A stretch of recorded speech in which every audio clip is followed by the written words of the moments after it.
Well, good morning, everyone, and I hope you're well. Thanks for joining us.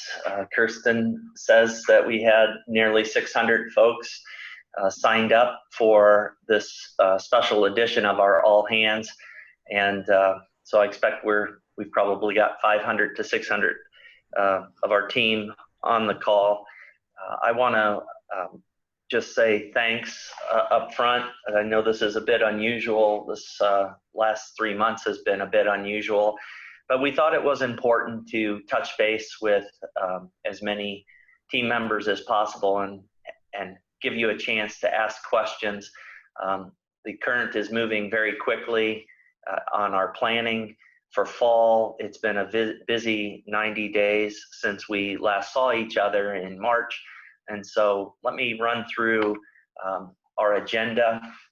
It's a packed agenda. The deans and vice chancellors and I have all committed to 30 to 40 minutes of sharing with you and then making sure that we have plenty of time for questions.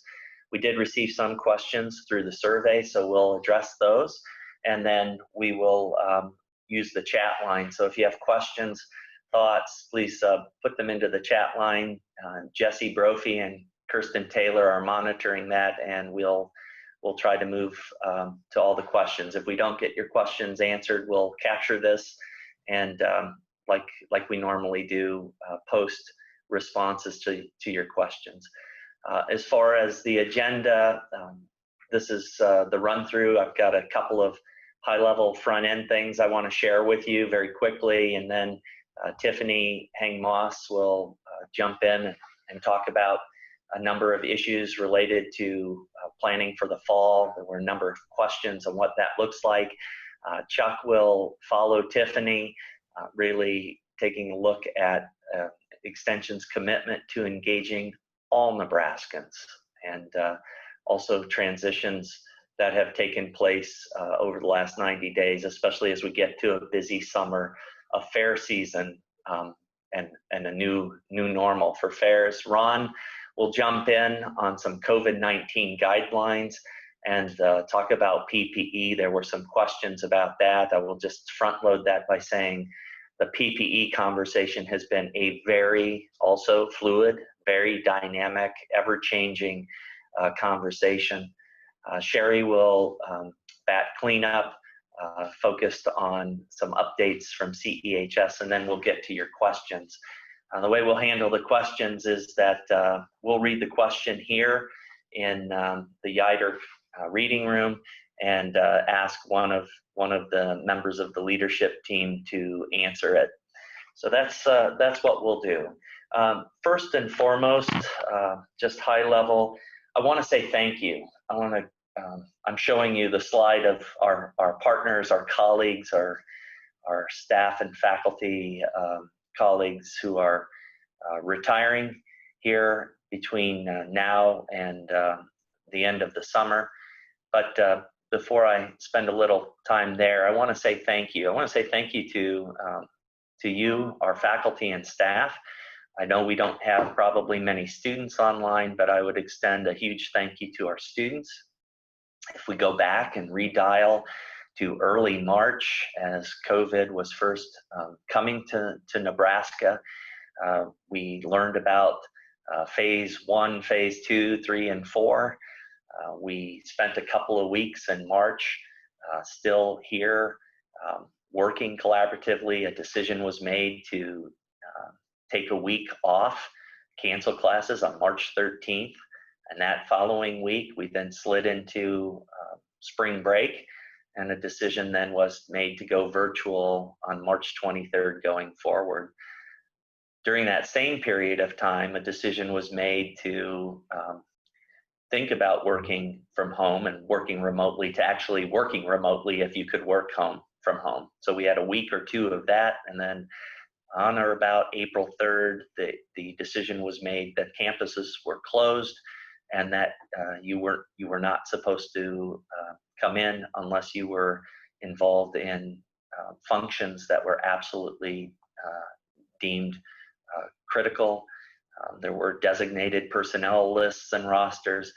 Just kind of without going through the last 120 days or so, there were lots of changes that came fast, that came furious, and we didn't hear anything but supportive comments. There were lots of questions, but everybody did a terrific job. And unprecedented times, a 100-year global pandemic put us all into new learning mode. And I just want to say thank you. We successfully graduated our students. It was an unusual and strange ending. People weren't able to say goodbye in person, a lack of closure, lots of human condition elements taking place.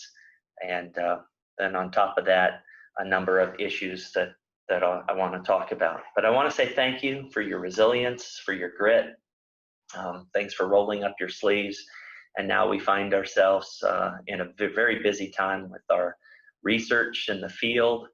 The crops are growing, the calves are growing, but we're also planning for a busy summer session that is also remote, and then thinking about and looking forward to fall. So I know a lot of questions. There's a lot of context surrounding all of those decisions and questions, and I just want to say thank you. I want to say a special call out to those of you who are retiring. The unfortunate reality of COVID is that we can't come together and celebrate. The entire month of last half of March and all of April are typical times for us to come together as a community, and we just weren't able to do that. We are trying to reach out to individuals. This list of folks, which is not an exhaustive list, I just want to say, thank you for your service. Thank you for your leadership, the innovation. Thank you for being difference makers. Thank you for your friendship. And we will find a way, when it is safe for us to congregate and gather, we will find a way to celebrate your contributions. I also want to say congratulations to all of our colleagues who were promoted and or granted tenure. We had another great group of colleagues who would have been recognized face-to-face with their loved ones in April. That simply wasn't possible, but we will find a way. So we celebrate with you. We celebrate and congratulate all of you. Just a couple of highlights through IANR weekly. I hope you've been able to follow. And I just included a couple of examples here. Just heartfelt, heart-moving contributions that people are making, and people are stepping up in courageous ways during these difficult times. I think we're all aware of what the Food Processing Center, in partnership with the College of Engineering, turned on a dime and partnered with our ethanol producers and suppliers. Our folks in the Nebraska Forest Service donated equipment. We have produced tens of thousands of gallons of hand sanitizer out of Nebraska ethanol, and that has been distributed far and wide across Nebraska. In fact, when you re-engage your workspaces, you will likely see Nebraska hand sanitizer. This was made from corn grown in Nebraska, produced by Nebraska ethanol producers. We've supplied this to the food service inspection teams for the USDA, so all of our meat inspectors across the country are using Nebraska hand sanitizer. It's quite an amazing story of folks that have come together. Our students have been absolutely resilient through this. A shout out to Kasner and to the entire team in Kasner. They have called every single one of our 3,200 students and spoke with them during this pandemic. And I know that CEHS and NCTA have done that same kind of high-touch personal engagement. This has been a very difficult time for our students. So showing a student here who lives up in the Pine Ridge, the only way that this student could get internet access was to drive his pickup to one of the bluffs And that's the commitment that he had for engaging his coursework.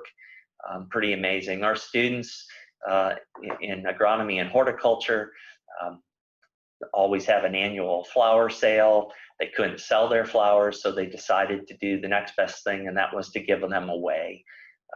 We had so many people socially distanced lining up. You can see the cars in the upper right-hand corner that UNL police had to direct traffic. But that was another way that people stood up. And then lastly, a partnership with our producers. Bill Lucky, a prominent pork producer near Columbus, Nebraska, had this idea. I think most of you were following that.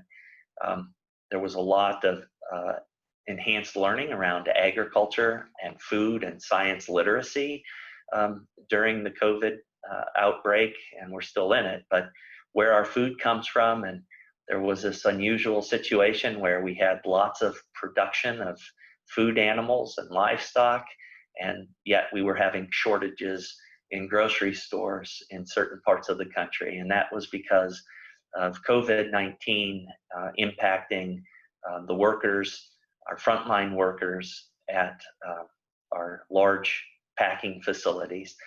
Bill Lucky and some of the other pork producers found themselves in a position where, because they couldn't get market weight hogs to processing, producers in the Midwest had to deal with the grim reality of euthanizing market-ready animals.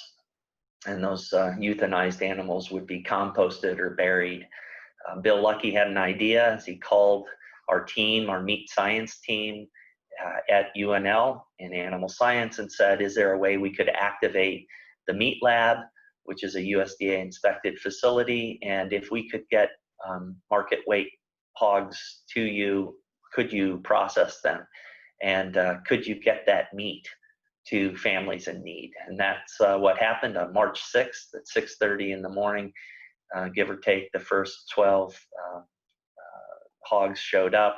They were taken in, they were inspected, they were processed, and out of those 12, 1,500 pounds of meat product was packaged, and it was provided to the Food Bank of Lincoln for distribution in the 27 southeast counties to families and people in need, and that effort continues. These are just 4 examples of Nebraskans rolling up their sleeves and helping Nebraskans in partnership with us here. So just a shout out to everyone. I know these are difficult times. If the global pandemic, 100-year pandemic, and the difficulties that has put on us wasn't enough to bust morale and put us into a very difficult spot, the senseless murders of George Floyd and a long list of others came to light, and the racial tensions in this country that have been around, quite candidly, for my entire life and for generations before me, came full circle. And we are all, I know, in a very reflective mode. I know that there are those of us with privilege that have realized that we've lived with privilege for a long time, but it's now front and center in our minds, on our thoughts, in our actions, that there have always been individuals that have lived under oppressive conditions, that have faced losses that we have not had, our families have not had. We've dove deep into a reflection around systemic racism and the hundreds of years of systemic racism, and how even those of us who would well admit that we have implicit biases and are trying to address those implicit biases and continue to learn and move forward, the reality is that there are large sectors of our population in this country and around the world that have benefited from systemic racism that is centuries old. Black Lives Matter, the death of so many, the murder of so many, senseless death has again moved us into a place of deep reflection. We are listening. I think I can't tell you how many deep conversations we have had. I will just say three things that I hope resonate.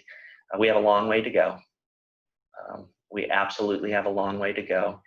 I am hopeful. I'm very sad that it took so long for us to get to this place as a society, but I am hopeful. For the first time in my 37 years in higher education, we are having deep reflection. We are reassessing our commitment to inclusion and diversity. We're examining the barriers that we're a part of putting up. We're examining opportunities to remove those barriers. We're taking action to remove those barriers. I'm very hopeful. The conversations that the senior leadership team has had, the conversations that our departments are having. I've talked with numerous department chairs, with our faculty and students are having. I have not seen this level of civil discourse and a commitment to action in the 37 years I've been in higher education, and that brings some hope. I'm also hopeful by the outpouring and the inclusive nature of the demonstrations and the protests and having people's voices heard. My hope is that this is different than previous attempts to eliminate systemic racism and to right the wrongs that need to be adjusted. Lastly, I would say two things. This is an invitation, and I want you to hear it from me. This is an invitation for all members, all faculty, staff, students, stakeholders that are connected to IANR to have open dialogue, to be critical with one another.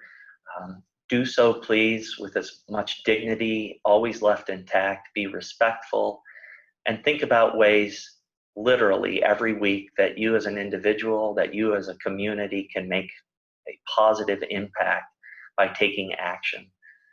We have an opportunity here, and I want you to know that I know that we're not perfect, we're far from it. I know that we're part of the solution, but I also understand that we are part of the problem and that we are committed to moving forward. You will see on the IANR Diversity and Inclusion website that we will be hyper aggressive in articulating action steps that we are taking. So there's also on that website an opportunity to provide us with feedback. So that's where we'll go. I know we have some questions around this later that we'll address. I want to talk lastly about the budget. The budget situation is a big deal. COVID has impacted budgets and markets around the globe.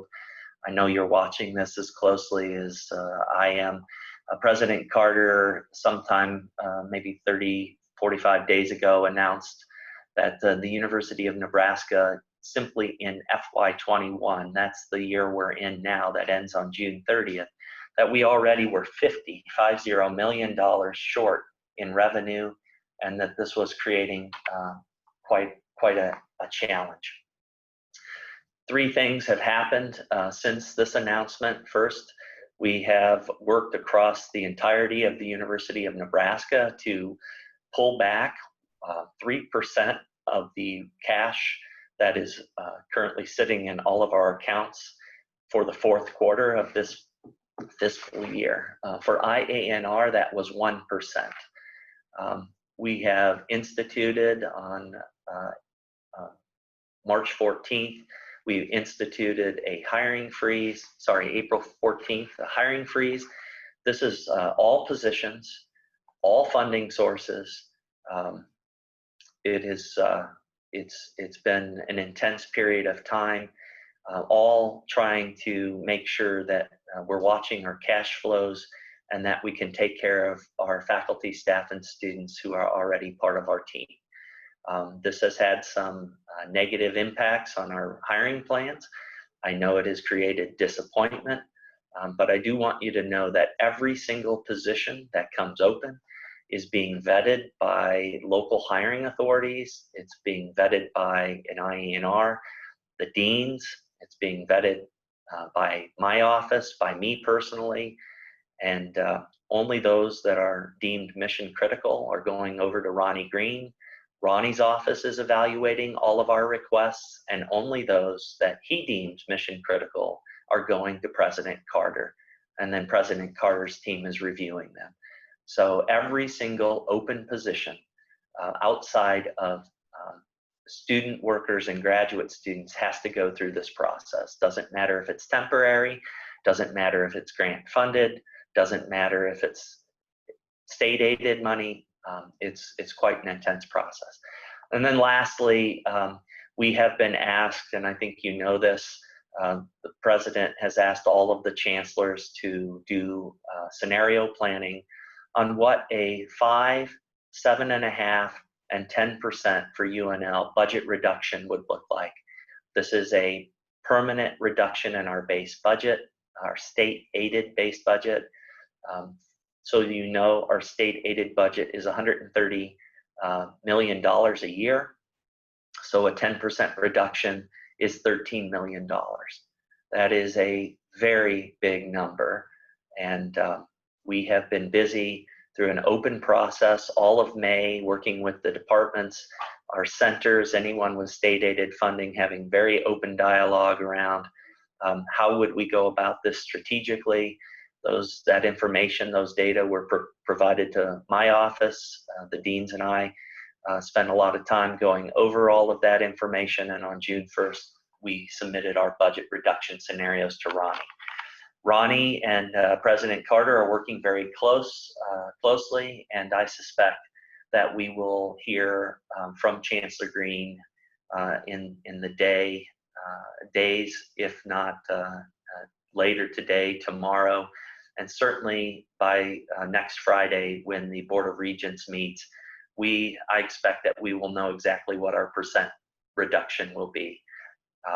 The best guess from where I sit and the vantage point from the Vice Chancellor's office is that we will be somewhere, I am guessing, between 7 and 10%. I hope it's less than 10, and I hope it's closer to 7, but we'll see. And as far as moving forward, there are no decisions on the details. We can't make those decisions until our faculty and students are back and re-engaging, and until Ronnie invokes the Academic Planning Committee's budget reduction process. And that simply can't take place until August. But I want you to know, in straight talk, the gravity of that budget situation. 10% is big.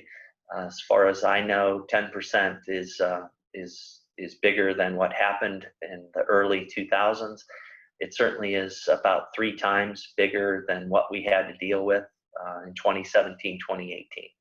My bottom line is we will get through this, no question, but it's going to take level heads, and we need to be wickedly thoughtful and strategic about how we protect the core essence of what IANR does and how we go about making a positive impact on humanity from Nebraska and beyond.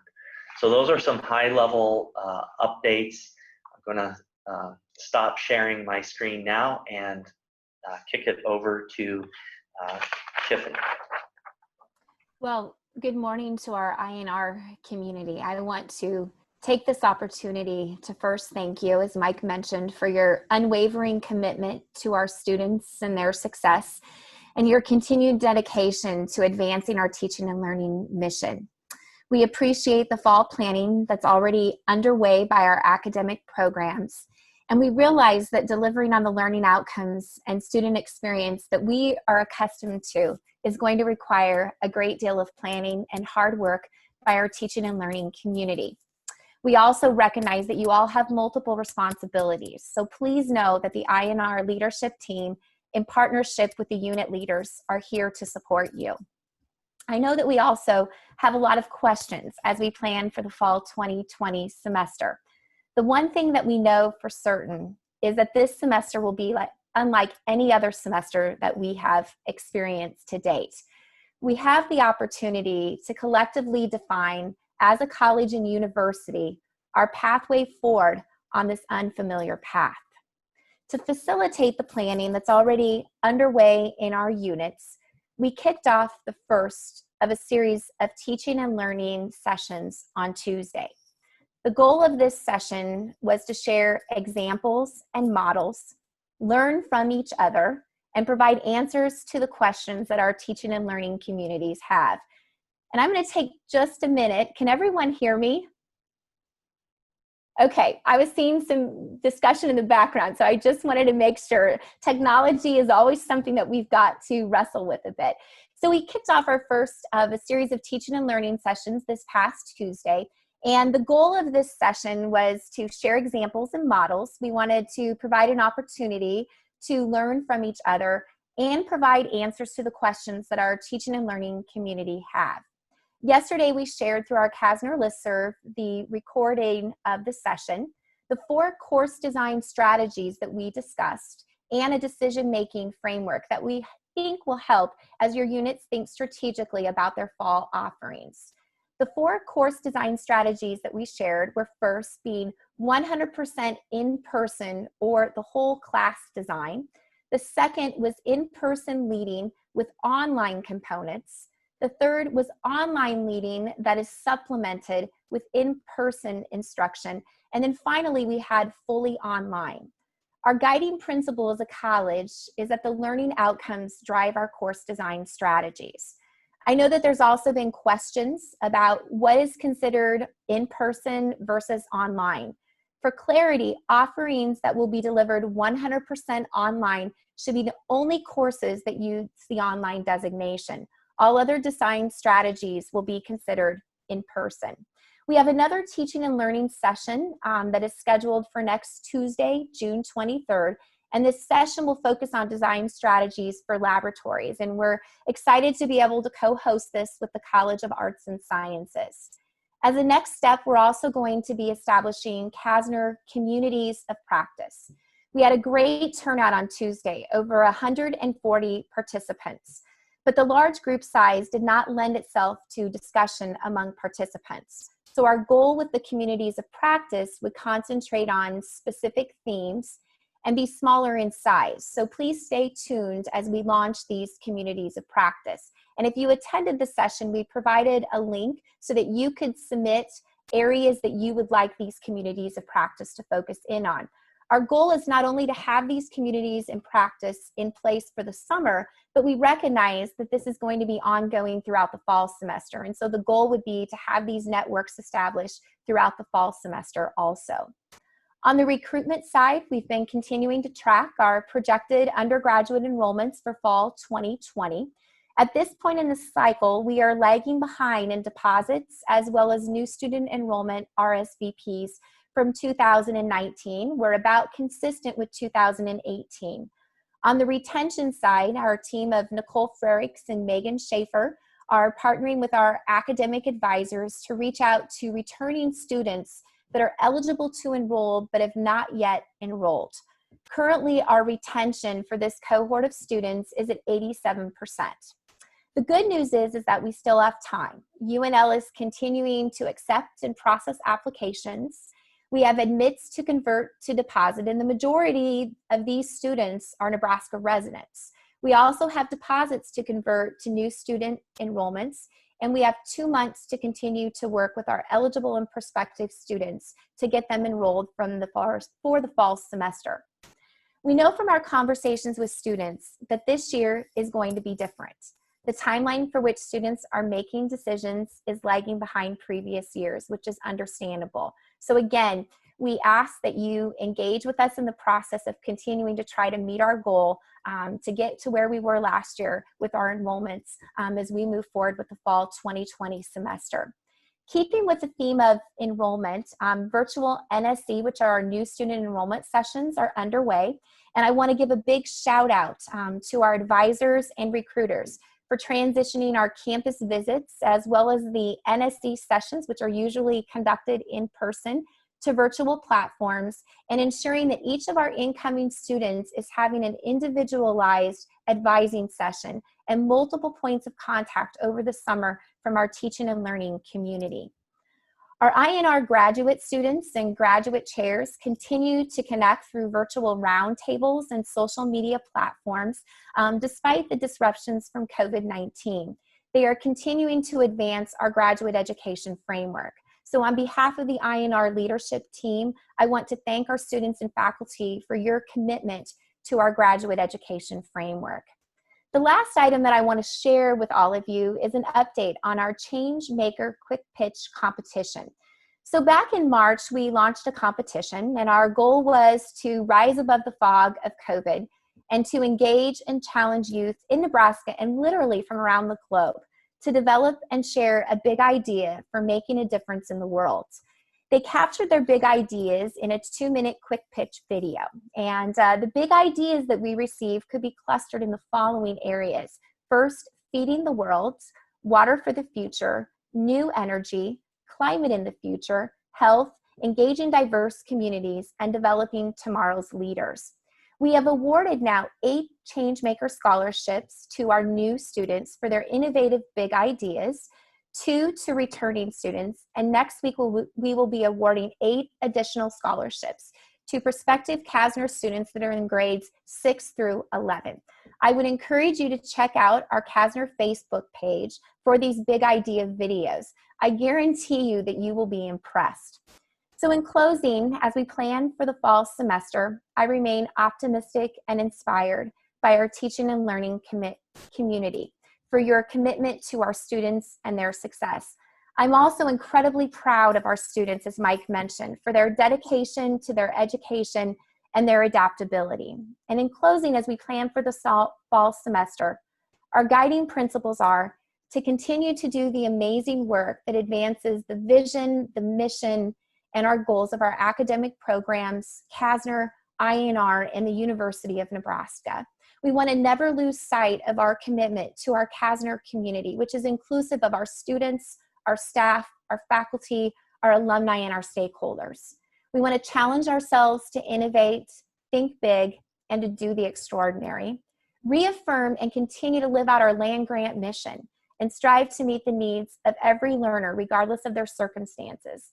And finally, we want to support each other, demonstrate empathy, and be resilient. So again, thank you for everything that you do for the Institute and for the university and for Nebraska. And now it's my pleasure to turn it over to Chuck Hibbard, who is Dean for Nebraska Extension. Well, thank you, Tiffany, and good morning, everyone. It's a pleasure to be with all of you this morning. I have just a couple of slides that I would like to share with you, and I really want to start with this commitment of Nebraska Extension to serve all Nebraskans. You know, that really is, I think, guided by our commitment to serve all 1.9 million people in Nebraska. And it is codified really by our non-discrimination statement that says that everyone is welcome and that we will do our best to engage all. So we do engage about 425,000 Nebraskans each year. That's an unduplicated number. We have more people, more engagements than that, but that's an unduplicated number.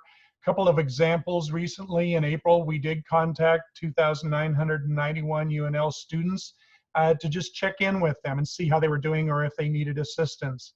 And in March, when we moved to remote work, we shifted to virtual engagement strategies, and I'll share more about that here in just a moment. I'm really proud of our Reaching One, Reaching All team. This group of people care so much. They are engaging, they are having those really important conversations and providing a safe space for people to share and to learn. And that's really critical. As you read some of the small print below, Reaching One, Reaching All is committed to social justice and addressing systemic inequities. So we would encourage you to go to their website and learn more and help us be part of the solution as we move forward to continue to address these critical issues that Mike discussed earlier.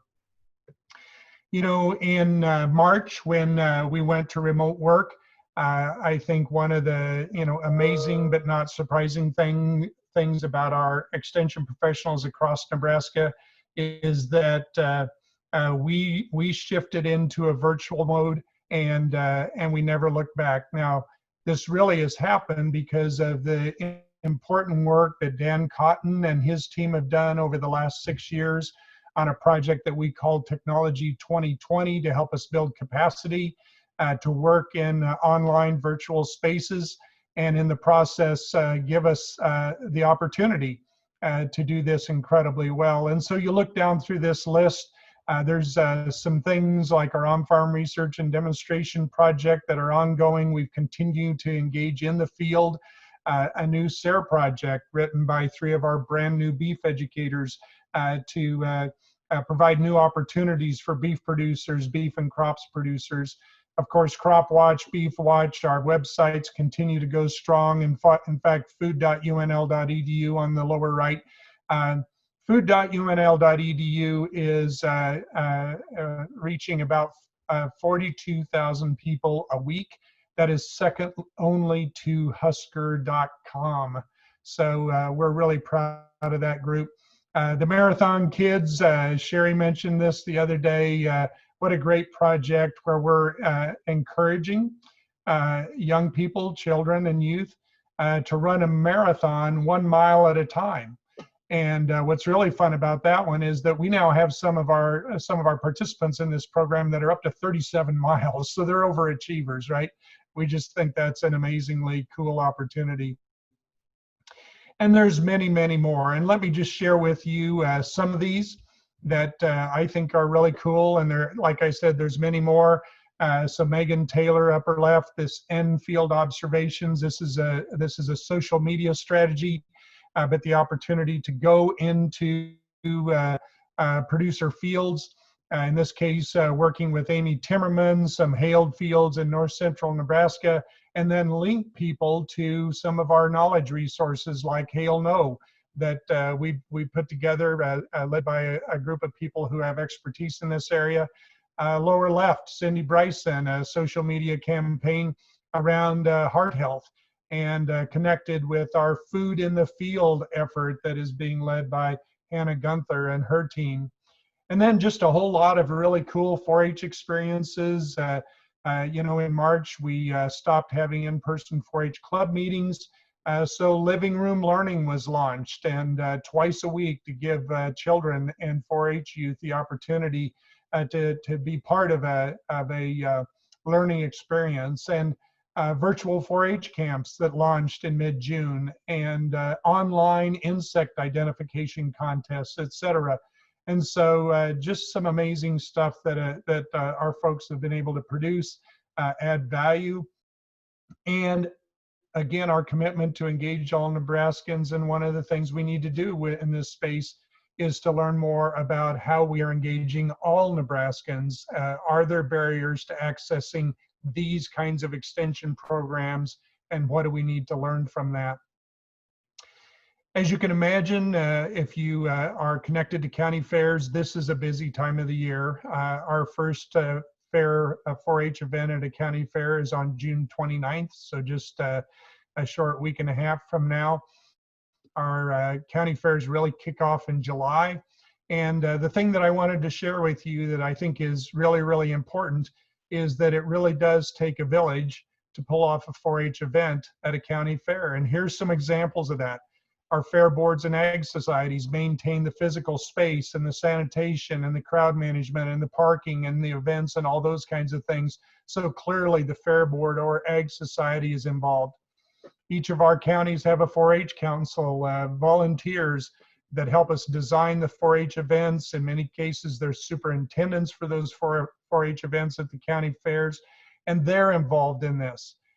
In addition, our district health departments are part of this, and that's a critical piece as well, because they're going to help us decide what are the best health measures that we can put into place to make sure that our 4-H youth are protected, but yet still have an opportunity to participate.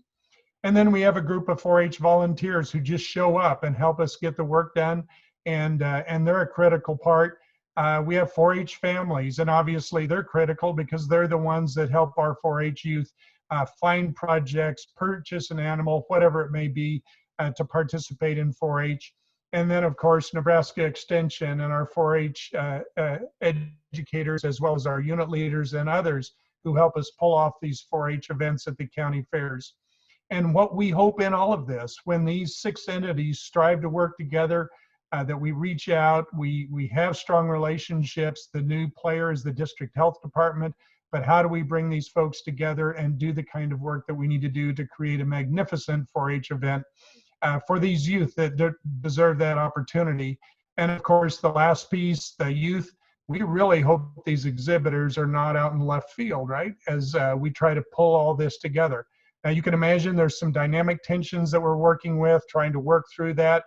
Some people committed to having a traditional county fair, others that understand the need for us to be cautious and careful. But I can tell you that our folks are working incredibly hard to pull the strings, to make sure that the relationships are in place, the planning and et cetera, so that in reality, at the end of the day, it looks more like this. All of these entities working together, connected, coordinated, and guess who's in the middle? Our 4-H youth, our 4-H exhibitors. So more to come there. The last thing I did want to mention, and just to thank everyone that's on the Zoom call today, our leadership team and others.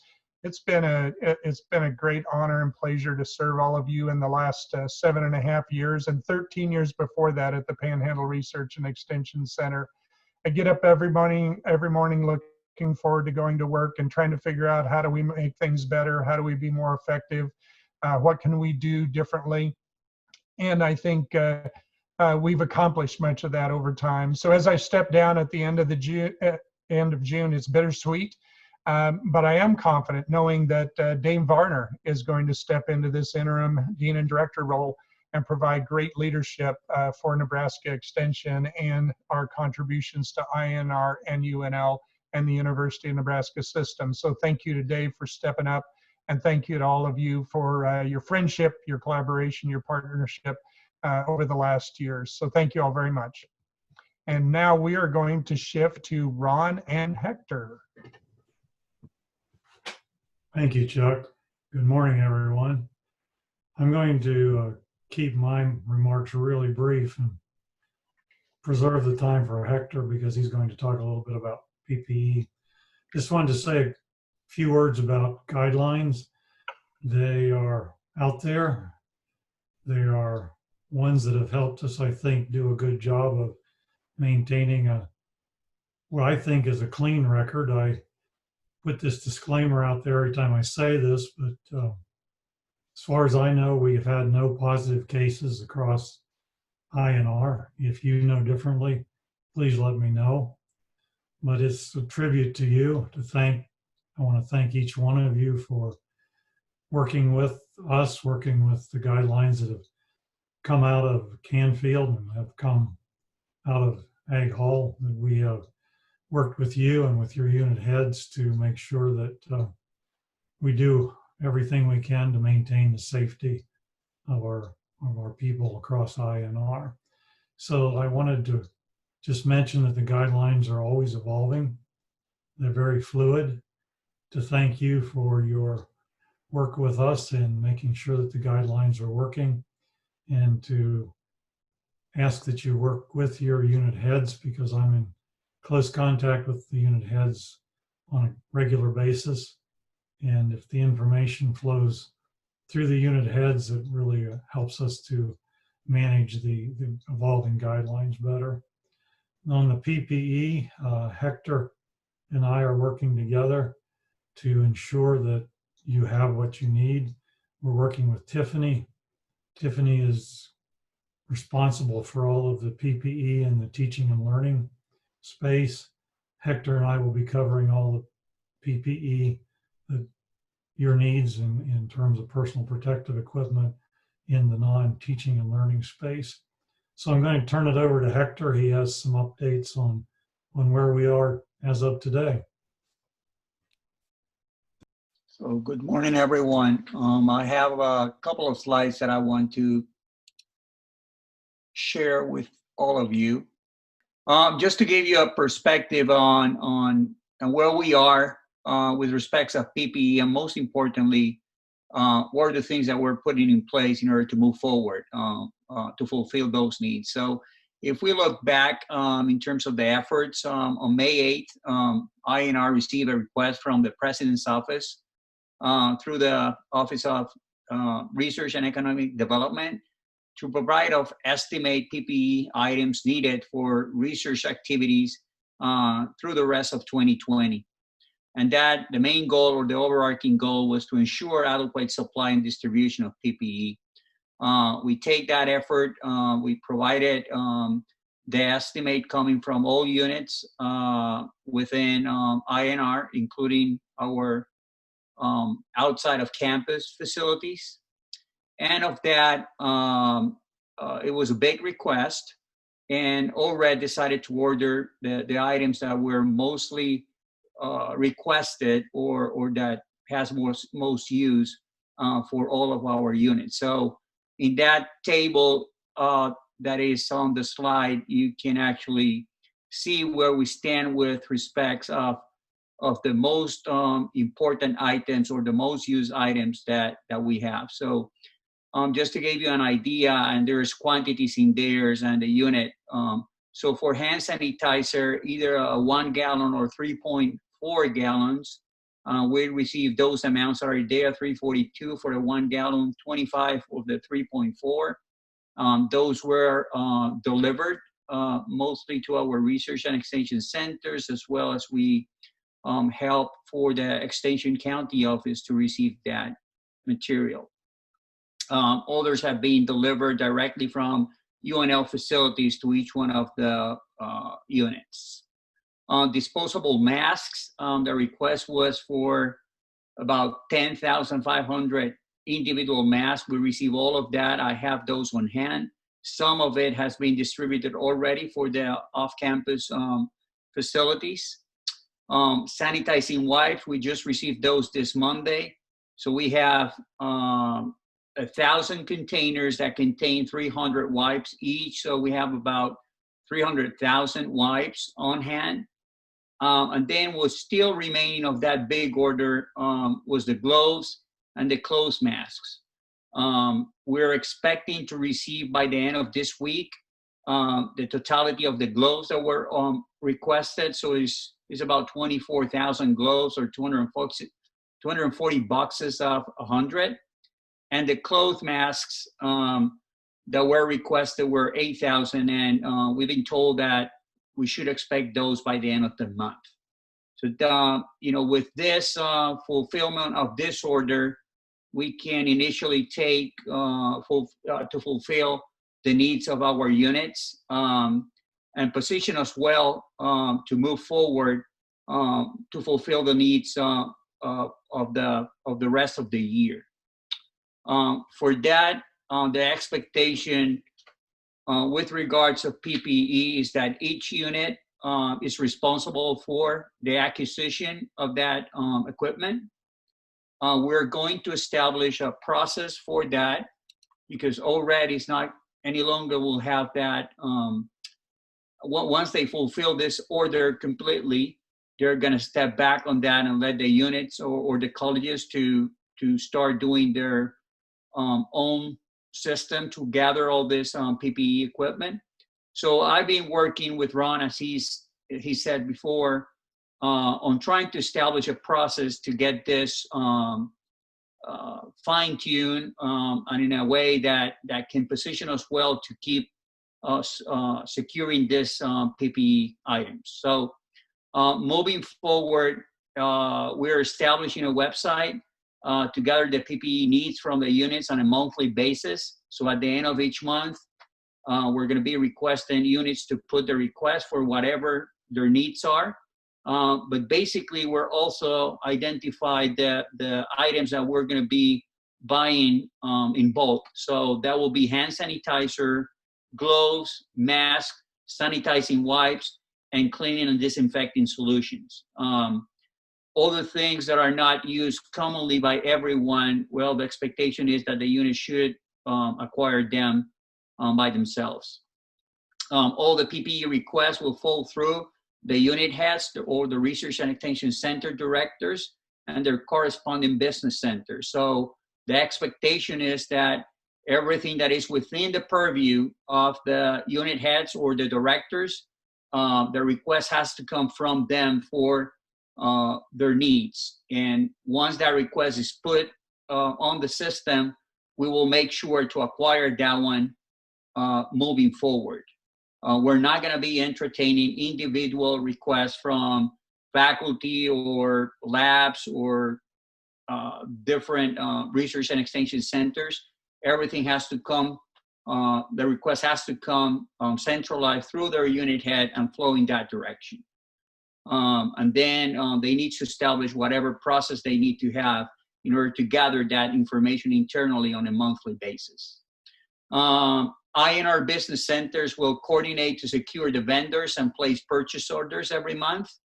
And the overarching goals, the way that we see it, are to be more coordinated in our efforts with acquiring these items, efficiency, and of course, maintain proper levels of PPE items through the COVID-19 crisis. A communication will be sent out to all IANR units at the end of the month, specifying the process that we are putting together to request and to also to meet the needs of PPE.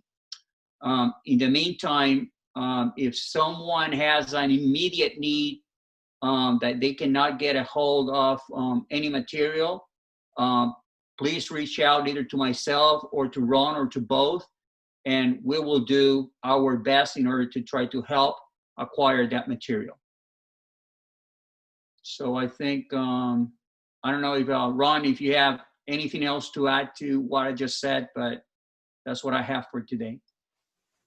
Thank you, Hector. No, I think that was excellent. And I would just encourage everyone to work with their department heads and their business centers. And Hector and I, and working with Tiffany, are committed to making sure everybody has what they need. I think we are now moving the agenda to Sherry Jones. Thank you. As while I'm sharing my screen, let me just say that it's an honor to be part of IANR that enables the College of Education and Human Sciences to reach out and serve all of Nebraska. Can you see my screen? I hope. I'll just proceed. I think the college's mission of enhancing the lives of individuals, families, schools, and communities is more relevant today than ever before.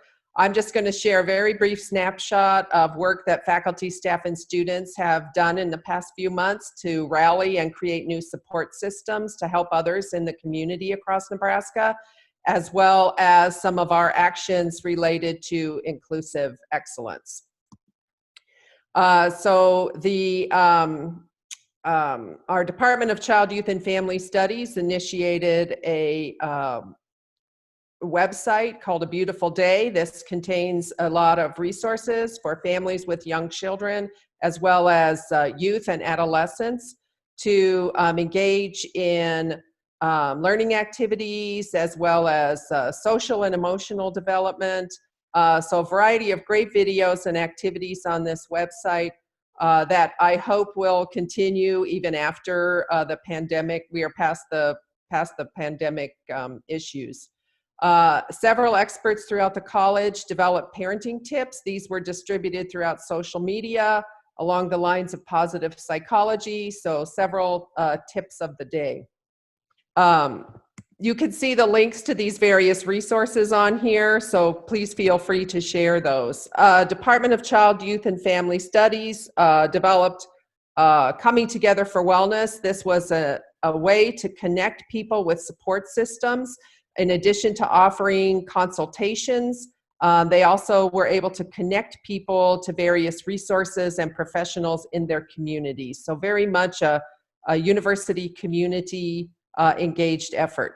Chuck already mentioned Marathon Kids, so I won't mention any more about that, but you can see the Facebook link there, and a great way to stay active during this time of working from home and self-quarantining. And then finally, in inclusive excellence, I have challenged the college to be the change we want to see. If there's one thing I've learned from the pandemic is that we as a university can change, and we can change quickly when we want to. We have several action steps, but one of which is engaging people on their personal learning journey. And I'm on my own personal learning journey. We have started a website, various resources for our faculty, staff, and students, as well as others, to engage in their own personal learning journey from where they are and to move forward. We've organized our website in terms of events and conversation. Helen mentioned the webinar this afternoon. We are highlighting university webinars and other events prominently, counseling and support, and other education and information materials. Eventually, our website may be incorporated into the university's website on diversity and inclusion, because I know Marco Barker is hoping to centralize a whole variety of resources. But you can see the link there, and please feel free to look through it. The Office of Diversity Inclusion has also started the NCLUDE. This is Nebraska Community for Learning, Understanding Diversity Through Education. You can sign up at the link there, and we will also be engaging our college community to become strong learners and do our part to enhance diversity and inclusion throughout the campus. To be very brief, so I will end there and turn it back over to Mike, and would be happy to answer any questions.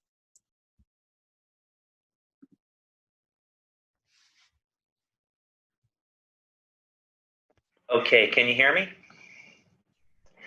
I'm sorry, I'm so used to running Zoom from my basement office at home. This is only the 4th time I've been on campus since March 23rd, and it's a little clunky here. Thank you for to each of the panelists. Thank you for the questions and the comments flowing in through chat. Please keep flowing your questions through chat. We did receive a couple of questions through the survey, and some of those have been addressed. If you don't think they have, please put your question back into the chat. Tiffany, there were a couple of questions that I tossed to you and or Sherry. I'll read both of them. When will we know what the spring academic calendar will be like? First question. Second question is, when will the December academic calendar be published? Sure. Those are great questions. First, on the December academic calendar, the university website has already been updated to reflect the adjustments to the fall semester. In addition, the mini session dates and information on that have also been included. So if you go to the UNL website, search for the academic calendar, you will see that those updates have already been included, and that information has been shared with our students. On the spring calendar, the academic task force, which Sherry, John, Carol, and I are a part of, we submitted a spring semester calendar recommendation to the Chancellor and his leadership team, and it's our understanding that that proposed calendar is now being reviewed by Varner Hall, and we hope to hear back soon on what that will be for spring 2021. Sherry, do you have anything else to add? Nope, nothing to add. Thank you very much. Ron and Hector, there was a question that we received.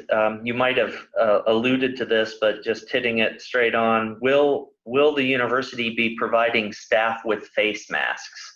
I know, Hector, your list showed quite a few face masks and cloth masks that were received, but is there anything that you can share on that front? The only thing I can share is that we're expecting to receive what we order. That came, the request from the units. There are 8,000 masks. So I think there's plenty of them to hand out to staff members, but I think that will be the expectation, to provide at least 1 or 2 to the staff.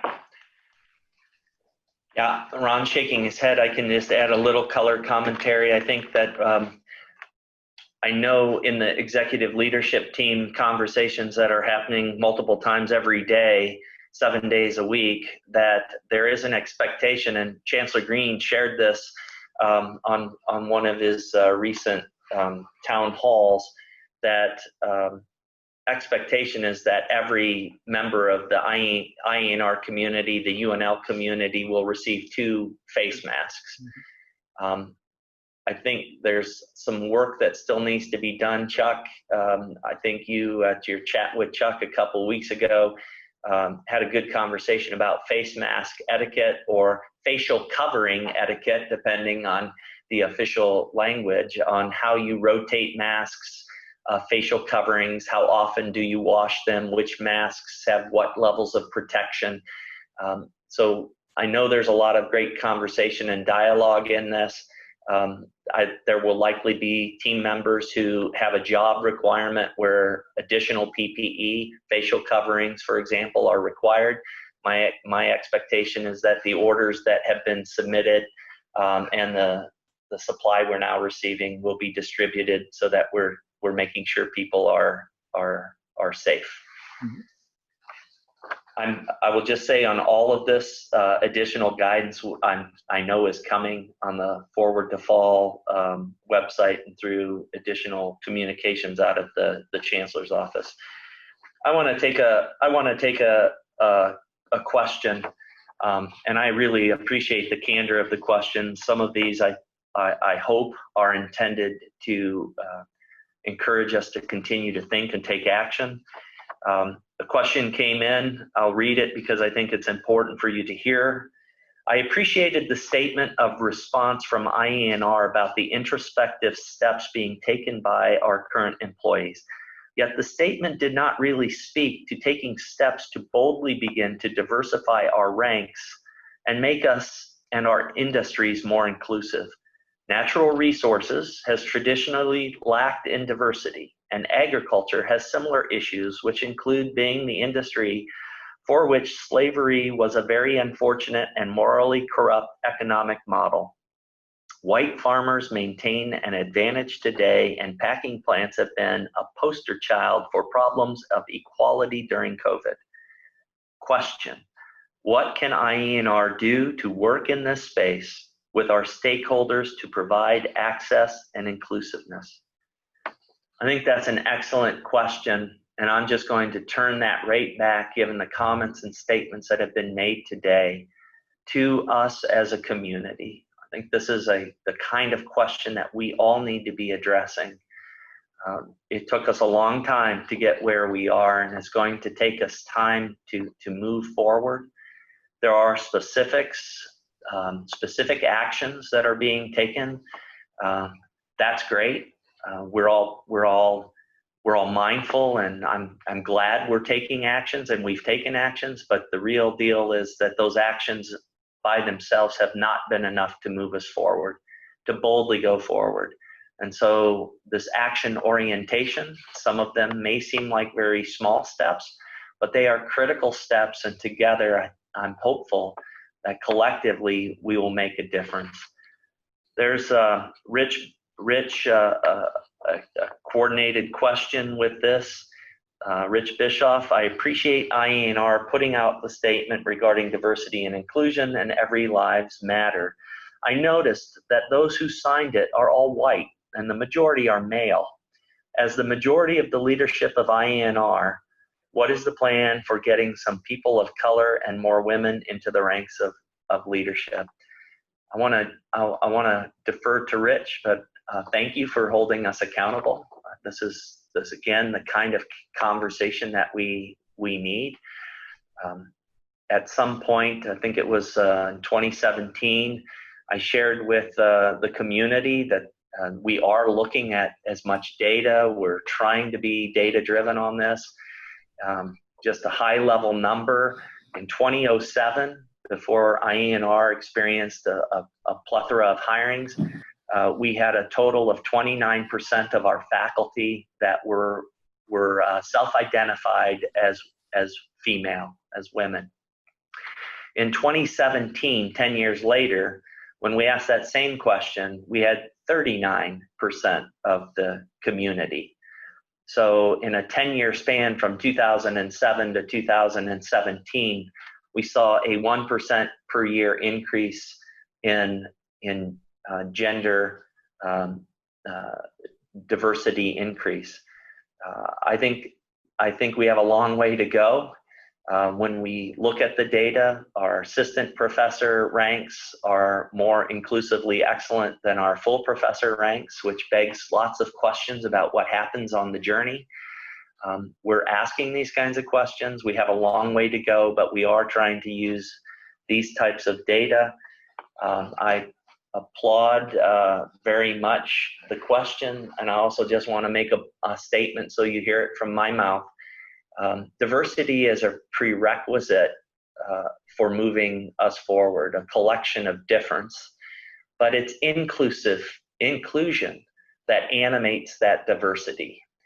And just want us all to be clear that we are not about difference for difference sake, although that is a prerequisite. We are and desire to be authentic, and that when we look at our leadership team, the panelists this morning, when we look at the shifts in our departmental leadership team or our center directors or our program leaders in extension or our engagement zone coordinators, I want to make sure that we are not falling into some traps, difference for difference sake. We are looking for the most inclusively excellent team, and I think we are making steps.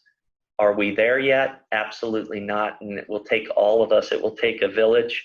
What can IANR do to work in this space with our stakeholders to provide access and inclusion? Great question, and I put it back to all of us to think about that and move forward. Jeff, there's a question here about when will the hiring freeze be lifted for NIH-funded postdoctoral research associates? I think I'd like you to expand that a little bit, talk about the hiring freeze. I talked a little bit about that, but in particular for grant-funded positions. Sure. Thank you, Mike. And thank you for the question. Mike did a nice job of summarizing the hiring freeze earlier in our discussion. As you heard, it has multiple layers to it. We are very empathetic to the time it takes to work through that process and also the challenges it can create for positions that are not approved. As we're working our way through that process, we're learning more about how to navigate it in the most effective way possible. As of right now, all positions are required. All faculty and staff positions must go through that process. We are trying to elevate those positions that are grant related and critical to carrying out your research, your projects, to move those through the system and get approval so we can fill those, but we do know it does take a tremendous amount of time. And I think we do not yet have any indication of when the hiring freeze may actually be lifted. My expectation there is the hiring freeze will stay in place while we're navigating the current budget situation that we're in. So without an end date stated for that, we'll continue to work with all of you to move positions through the process as efficiently as we can and in a way that as best we can meets your needs for the support for all of your projects. Thanks, Jeff. Positions that are focused on research funded through grants, we are moving as fast as we can to get those approved. We still have to go through the local vetting process. We're trying to do that as quickly as possible and get those to Ronnie. So far, when those have come to us, we've had pretty good success getting those through. So if you're experiencing a particular issue, please reach out to Jeff, reach out to Archie Clutter, me directly. Let's move that along. There are a couple of questions that have come in through the Q&A related to testing, specifically for antigens and antibodies. The testing that we've seen mostly in the news recently is if you have symptoms, or through Nebraska testing initiative, to go and get a test, a nasal swab, to see if you are actually active for the COVID-19 virus. The second type of testing that we've heard a lot about is to actually take a blood sample and to look to see if your immune system has created antibodies to the COVID-19 virus, which means that at some point you've been exposed. You may or may not have been had symptoms. And so those are the two types of tests that are out there. There's a lot of discussion going on with the Forward to Fall task force and the various subcommittees. I will tell you that the committees are in constant contact with our local health districts and local health professionals who are being very cognizant about local conditions, but also on the contact and tracing, which they would be required to do. Ronnie, I know, has made some comments about the use of testing. I think the jury is still out as to how testing fits into our re-engagement strategy. Those of you who are watching the news closely know that there are pros and cons related to the tests, what version of the tests, so forth and so on. And so those are great questions, but it's still being worked out, more to come, I'm certain of that. Jeff, another question, since merit raises are not happening this year, is the leadership team doing anything and everything they can to avoid increases in health insurance premiums? That's a great question. Let me just say one thing on clarity. While merit increases are not happening, promotional increases are occurring for those team members who were promoted and or tenured this year.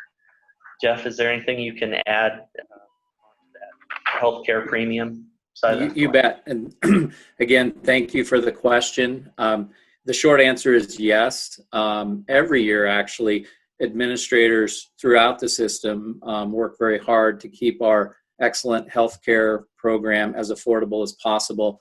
Very briefly, the way it works is we have a self-funded plan.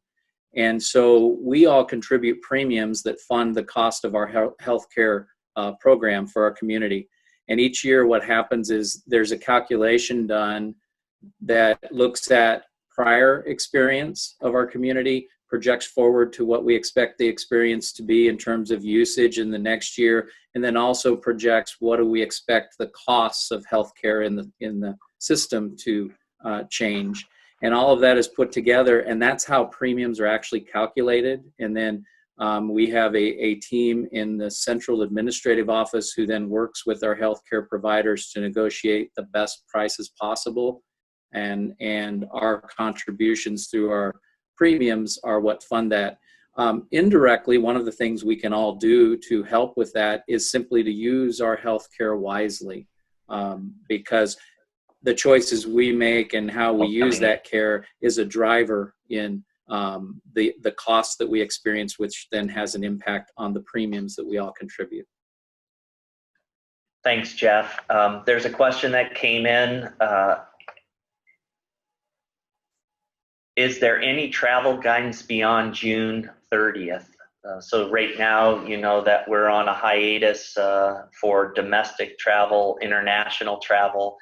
I think Ron addressed this somewhat. We've done, I think, thank you to all of you, a terrific job of moving about the state of Nebraska smartly and engaging over the last 90 days, engaging our workplaces for mission critical work. I'm certain that Chancellor Green, I know this is the case, will be putting guidance out on what does July look like, and I think in fairness, our crystal balls on COVID and what's happening, especially as we're re-engaging. I've said this many times, we take a step forward and then we have to wait 2 weeks, 3 weeks to see if that step forward was too much or too little based on incidence rates of COVID. So I expect that we will hear from Chancellor Green here between now and the end of June. Probably, I wouldn't be surprised yet this week, if not early next week, that provides us clear and cogent guidance on travel. Our local travel guidelines, so moving smartly within the state, are available on our website through your unit leaders. All unit leaders, all PLs, all engagement zone coordinators are well versed in those policies, so please check in there. There's a question here that I'm not aware, so I'll defer to Ron and Jeff, and it may be something that we just simply need to explore and get back. There's a question around, why is UNL Fleet Management charging quote unquote a parking fee for our vehicles and our trailers? Is IANR the only ones being charged this fee? Are all IANR vehicles being charged this fee? If we're not in Lincoln, doesn't make sense why we're being charged the fee. And then a question that I'm sure we can't answer, why cannot Fleet Management explain what the admin fees are? That's a pretty specific question about something I don't know anything about. Ron, Jeff, you're smiling out of frustration. I've been tracking this for a while and working with Stu Hoff on collecting information from the units and the unit heads. It's an ongoing conversation, and we will continue to try to track down the answer to that question. Get Thanks. clarity. Thank you. There are a couple of questions around re-engaging our workplaces. If clear guidance does not emerge before this meeting, what are the expectations for staff returning to in-person work for the fall? Will there be flexibility to create alternative work schedules and arrangements that still further the missions of our units, the campus, the community, and the public while promoting safety? Another question was related, when will staff and faculty be expected to return to work full-time or have an approved remote site application? So I think, again, there's some formal guidance that has now been shared from the University of Nebraska through UNL. Ron and Jeff, you may want to choose to chime in here in a moment, but let me say this, that from the very start, I would say, what are we learning? When we moved from business as usual in February to thinking about what does remote work and teaching and learning and engagement and research look like, to actually moving to, if you can do your work at home or remotely, do your work and learning remotely, to then saying only those that are designated to be on campus can be on campus. So that's what we've climbed that ladder. I will say in retrospect, it was easier for us as an organization to halt in-person activities and actively engage in person than it is turning out to re-engage one another and our workplaces. It's wickedly more complicated on the re-engagement side of this.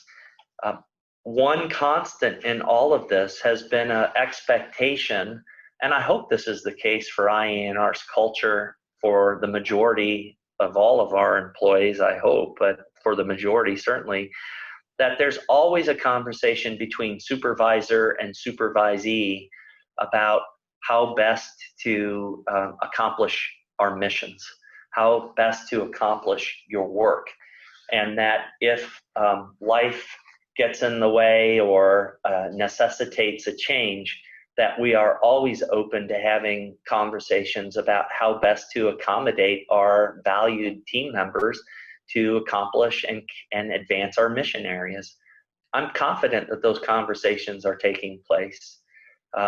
Throughout the COVID months, we have definitely, I don't know, I think I've heard from a lot of people, many people are more busy now than they felt like they were when they were re-engaging their office. We've cannibalized our commute times. Our homes have become our workplaces. Individuals are really pushing the envelope while juggling many individuals with families and all of the normal complexities of regular life, but then now that the context that we're working in.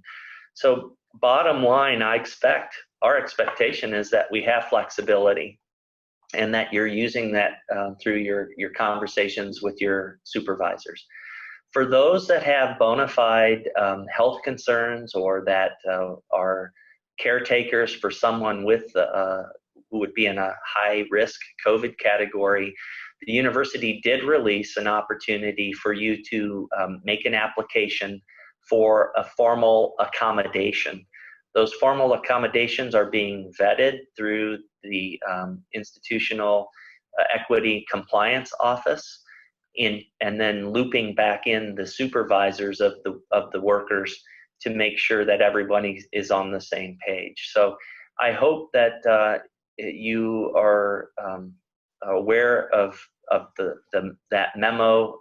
Again, if not, please check with your supervisors. We will maybe post this in our response to our questions, but that's an active process that's taking place right now. In the event that individuals can't do their work remotely, there's all kinds of other opportunities to positively contribute to our mission areas, and we've been doing that all through COVID. And in the absolute case where you cannot complete your work and you cannot re-engage, that is where our federal support for individuals and our administrative leave policies come into play.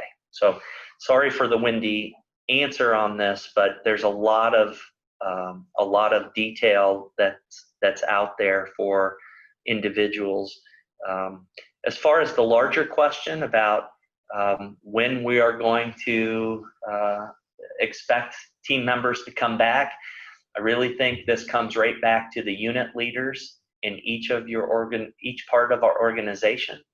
You should be visiting with your supervisor. Again, honestly, if we can do our work remotely, I think you should be encouraged to do your work remotely. If you need to be on campus or at one of our locations, then please follow the CDC guidelines. Be safe, have your mask, socially distance, especially when you're in interior spaces in our buildings in close proximity. Otherwise, if you can do your work remotely, I would ask that you work with your supervisor to work remotely. And I say this, that we will be doing this dance with COVID until we have a vaccine that is widely available that provides protection. And I think that we all know that's still a ways out there, even though they're trying to fast track it. So we're in this awkward position of doing a dance to keep everyone safe and to carry and advance our mission areas. And for some of us, for some jobs that may be easier, for other jobs that may require you to actively engage. There is one last question that I'll address here. Hypothetically speaking, is there any discussion about extending the voluntary separation incentive program? I have not heard of any discussion from the president or from the chancellors about extending the VSIP. We had 14 tenure track faculty take the VSIP extension, had I think 3 or 4 extension educators who took a version of the VSIP.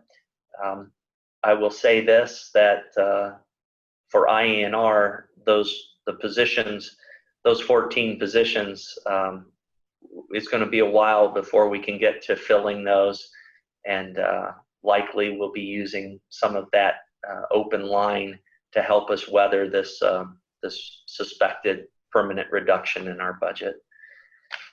I appreciate everybody. We're 3 minutes out. Thank you so much.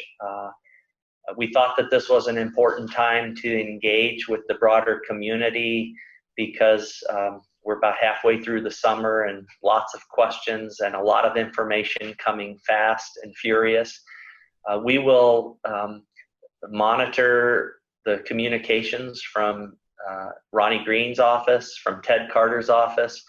I suspect, just my crystal ball, that July will feel a lot like June, and that August will be a completely new paradigm as we welcome back our learners, and that will necessitate quite a bit of new guidance.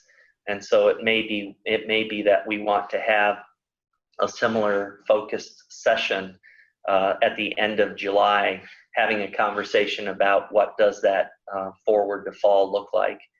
Just a shout out to all of our colleagues across this great state that are actively engaged with all 93 counties and with all of our communities. This is a time of unprecedented challenge on multiple fronts. Thank you for doing all you can to keep each other safe, those that you love safe and secure, and thank you for your selflessness in advancing our mission and taking care of your neighbors. With that, if you have any questions, you've got our emails. Please feel free to reach out to us directly. And thanks again for all you do. Be safe and be well.